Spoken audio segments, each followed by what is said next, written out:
Bonjour, bienvenue dans cette nouvelle vidéo. Je vais vous apprendre dans cette vidéo comment débloquer votre vitesse. Si actuellement vous êtes en train de stagner à 7-8 minutes par kilomètre, ce serait vraiment super méga sympa d'arriver à 6 minutes par kilomètre, ce qui vous permettra d'aller atteindre les 10 km/h et pourquoi pas de faire un 10 km en 1 heure, ce qui serait vraiment génial. Let's go. Alors cette vidéo elle a vraiment pour but de venir aider les coureurs, coureuses intermédiaires qui stagnent à 7-8 minutes du kilomètre depuis un moment. C'est le genre de truc où on est coincé, c'est pagué, c'est un petit peu frustrant. On a une pratique peut-être de la course à pied régulière, mais on n'arrive pas à passer ce seuil. Alors pour tout vous dire, cette vidéo, je la fais essentiellement pour deux personnes. Je la fais pour Julia et pour Pauline que j'ai actuellement en coaching course à pied. Donc les filles, c'est vraiment pour vous et peut-être qu'en plus ça servira pour quelqu'un d'autre qui va venir visionner cette vidéo et qui avait les mêmes problèmes que vous à la base.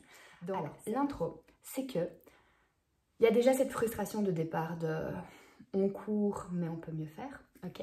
Et tout simplement, il faut voir pourquoi il y a ce palier de 7-8 minutes par kilomètre. Il y a une routine qui s'est installée, il y a un entraînement qui est là. Solution directe, créer de nouveaux stimuli, changer un petit peu l'entraînement, venir casser la routine, faire des choses un peu différemment et là, ça va vraiment vous apporter de meilleurs résultats. Je vous propose dans cette vidéo 4 gros piliers d'attaque pour vraiment créer la différence et booster votre vitesse. Les 4 piliers dont on va parler, le premier, ça va être quel va être votre planning d'entraînement. Quels sont les meilleurs entraînements, le meilleur type de séance à réaliser sur la semaine, quand, comment, etc. pour que ce soit efficace. Deuxième chose, on parlera un petit peu plus réellement de technique de course à pied au niveau de vos pieds, de vos baskets, vraiment au niveau de votre appui, vraiment de base. Troisième chose, et ça c'est le moteur oublié, surtout parfois chez nous, chez les filles ou chez les personnes qui comme moi ont commencé la course à pied plus tard, on va parler vraiment de votre force au sein de vos ischios, jambiers, fessiers. Et ça crée toute la différence pour avoir vraiment une meilleure foulée. Quatrième chose, on parlera nutrition. Et ça, c'est vraiment le point où très souvent, très souvent, on se trompe. On veut trop bien faire et au lieu de s'alimenter, on se met plutôt un obstacle supplémentaire. C'est parti pour ces premiers piliers. Première thématique, on va parler des différents types d'entraînement et pourquoi c'est super méga important d'avoir des entraînements différents, spécifiques, bien diversifiés mais bien réfléchis pour pouvoir évoluer davantage. Alors, vous verrez jamais quelqu'un qui court bien, qui a un bon temps sur 5 km, genre la fille qui va taper 15 minutes aux 5 km, vous la verrez jamais faire 3 jours uniquement d'entraînement d'endurance ou 3 jours d'entraînement uniquement à fond. Elle va avoir différents types d'entraînement, différentes zones de travail. Je vous en présente plusieurs. Il y a de toute façon, et ça c'est obligé, une sortie d'endurance fondamentale. Donc là, ça va être une sortie où vous allez courir vraiment cool, dans une phase confortable, vous allez pouvoir parler, etc. On va être à peu près à 65% de votre max. Ça va être juste travailler votre endurance de base. Après ça, on a par exemple un autre type de séance, ce sera plutôt les séances en fractionné.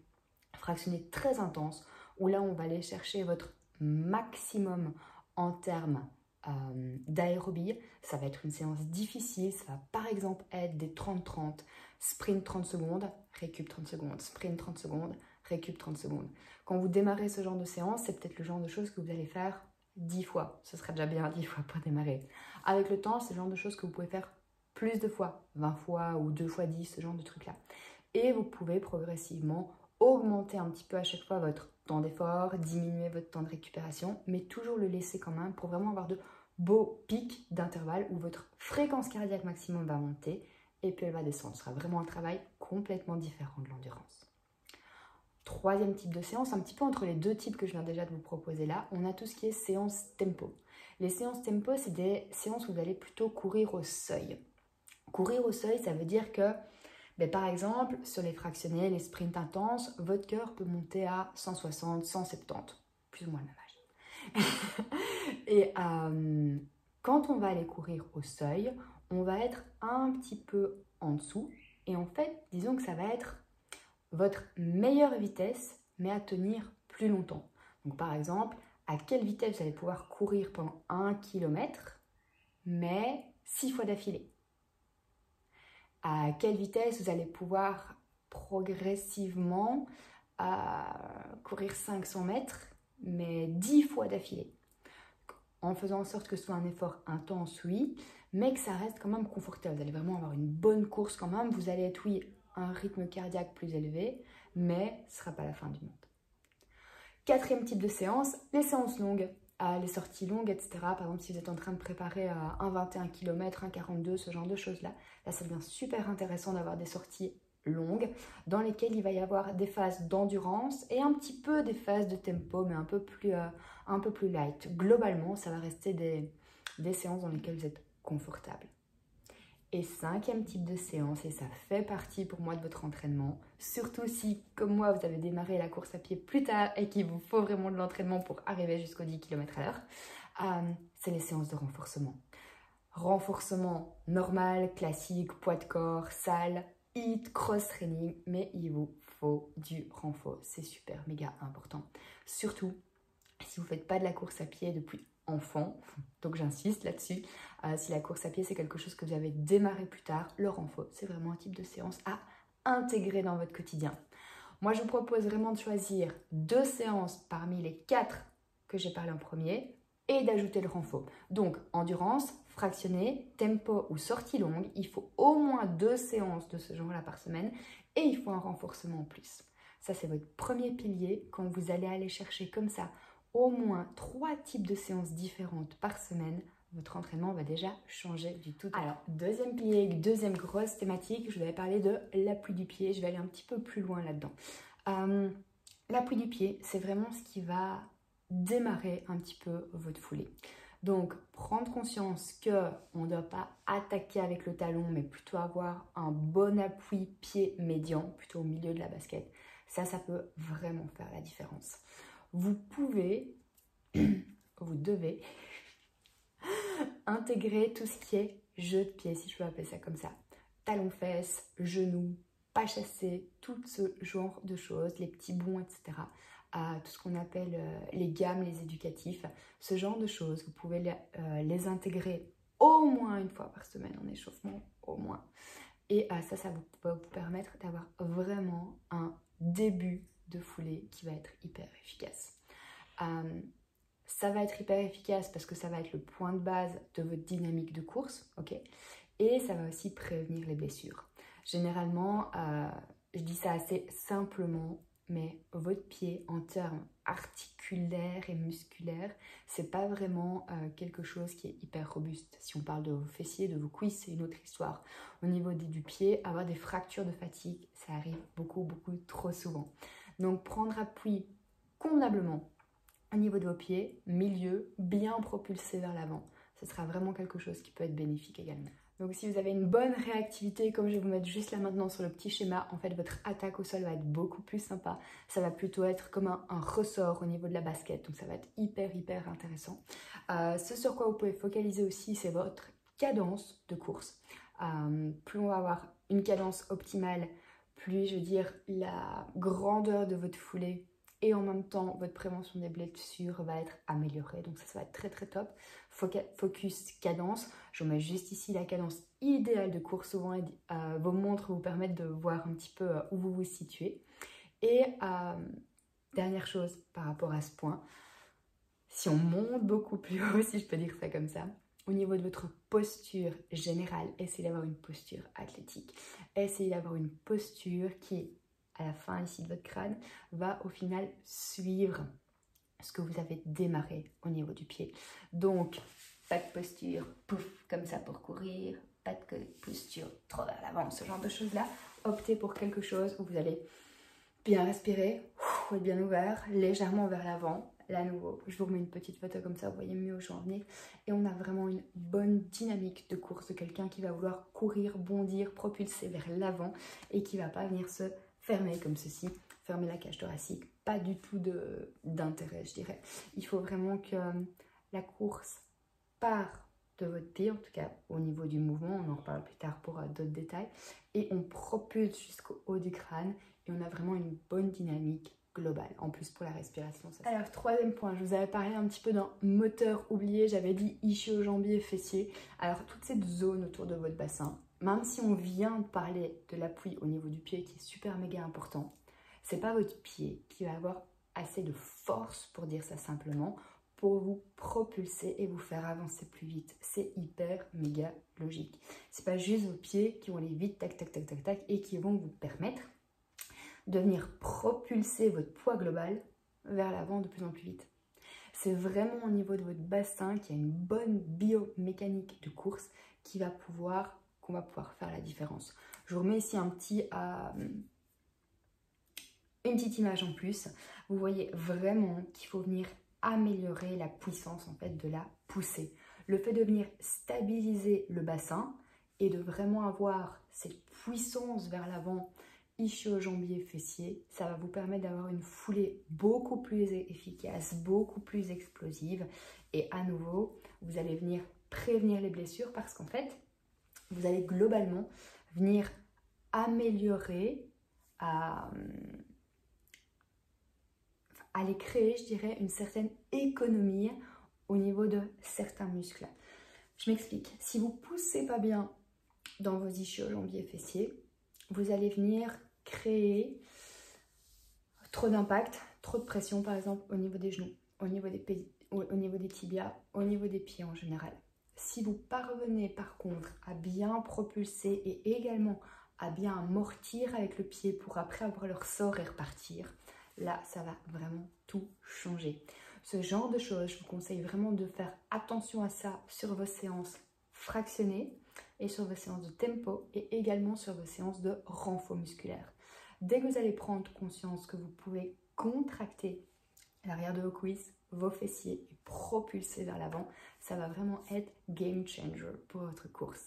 Et vous allez économiser de l'énergie sur tout le reste. Donc ça, il faut vraiment que ce soit un gros... Dernier pilier, dernière thématique, on a parlé nutrition. Et en termes de nutrition, alors ce qu'il faut vraiment ne pas oublier en course à pied, c'est qu'en course à pied, les glucides ont toute leur importance. Donc si vous courez, s'il vous plaît, faites-moi plaisir, vraiment ça va changer votre vie. Arrêtez de vous dire parfois, je dois manger low carb, je dois manger pas trop, je dois manger healthy, je dois manger hyper protéiné. Tout ça, ça ne va pas avec votre course à pied. Si vous voulez courir et être efficace en course à pied, il vous faut une bonne recharge de glucides. Stop au reste, c'est vraiment de l'info-intox si on vous a dit une fois autre chose, d'accord? Vous avez vraiment besoin de cette consommation pour pouvoir être efficace en course à pied. Moi, je prendrais ça vraiment comme la meilleure des nouvelles sur cette vidéo, parce que perso, j'adore les pâtes, j'adore les pizzas, j'adore le chocolat. Ça ne veut pas dire qu'il faut manger toutes ces choses en quantité plus et oublier le reste, mais il vous faut toutes ces choses, d'accord? Il vous faut à chaque fois que vous avez une bonne séance de cardio de course à pied, il faut avoir mangé en suffisance avant et après. Avant, du fait que je dis glucides, ça prend quand même du temps à digérer, choisissez les meilleurs, etc. Là, on y reviendra. Mangez suffisamment tôt avant que pour pouvoir bien digérer, avoir votre énergie qui est directement utilisable, bam, pendant l'effort. Et après vos séances un peu intenses, peut-être pas après une endurance facile, peut-être pas après un renforcement facile, mais après des fractionnés, après des tempos un peu longs, après un hit pour un renforcement, après une sortie longue, intégrer une mini collation de récup. Mixer un tout petit peu de glucides avec un peu de protéines. Le bon ratio c'est 1 g de protéines pour 3 g de glucides, plus de l'eau, etc. Ça, c'est vraiment parfait dans la fenêtre métabolique qui suit votre entraînement. Donc, entre les 30 et 60 minutes, consommez par exemple 10 g de protéines, 30 g de glucides, ça c'est vraiment le must. Faites ça et vous allez voir que vous allez beaucoup mieux récupérer le lendemain si vous voulez réenchaîner avec un autre type d'activité. Vous aurez vraiment la pêche et vos muscles seront de plus en plus, je veux dire, performants, efficaces, productifs. Parce qu'à la place de les faire un petit peu souffrir à l'entraînement et puis de les mettre un peu en carence nutritionnelle, vous allez avoir un entraînement qui est de plus en plus efficace avec tout ce qu'on a dit précédemment dans la vidéo. Okay. Et en plus, votre nutrition va venir soutenir vraiment le fait qu'ils vont devenir des petits Superman, quoi. N'oubliez pas aussi que vu que vous dépensez beaucoup, que vous transpirez beaucoup en running, il va vous falloir vitamines, oméga 3, magnésium, sels minéraux, etc. Là, ça reste super méga important pour qu'au niveau un peu plus micronutrition, tout fonctionne bien. Donc récapitulatif des points clés que dans cette vidéo je propose réellement à Julia et à Pauline. Il faut absolument diviser votre entraînement, avoir des séances différentes et tenir ça pendant un certain temps, ça va tout changer. Au niveau de l'appui du pied, de votre posture globale, aller vers quelque chose où c'est du ressort dans les baskets. Okay. Au niveau du moteur principal, moteur un peu oublié de course, pensez bassin, fessier, ischio-jambier pour propulser vers l'avant. Et en termes de nutrition, n'essayez pas d'être en déficit calorique, essayez vraiment de venir répondre à la dépense énergétique dont votre corps a envie, besoin à travers la course. Essayez d'aller vraiment répondre, enfin, manger ce que vous allez devoir consommer après. Ça, ce sera vraiment super méga efficace. Ça sont les 4 points clés donc, que je conseille aux filles. Alors je sais que venir intégrer tout ça du jour au lendemain dans votre routine, c'est peut-être un peu compliqué, mais en soi, ça ne prend absolument pas plus de temps que ce que vous êtes sûrement en train de faire actuellement. Donc dites-vous juste que c'est des changements d'habitude pour un mieux. Changez tout, clac. Décidez, il faut passer à l'action de toute façon. Décidez, changez tout et progressivement, vous allez voir que ça va vraiment vous apporter de meilleurs résultats. Et là, quand je dis progressivement, un mois de temps, ça va déjà être toute une autre histoire. Pour Julia et Pauline, je développe les 4 piliers de manière plus individuelle, de beaucoup plus de détails, etc. Avec les prochaines vidéos. Si vous suivez cette vidéo sur YouTube, je vous invite à faire de même et à peut-être voir la suite du développement des 4 points qu'on a repris ici dans cette vidéo de manière plus en détail. Ciao! Checkez la suite, elle est vraiment bien.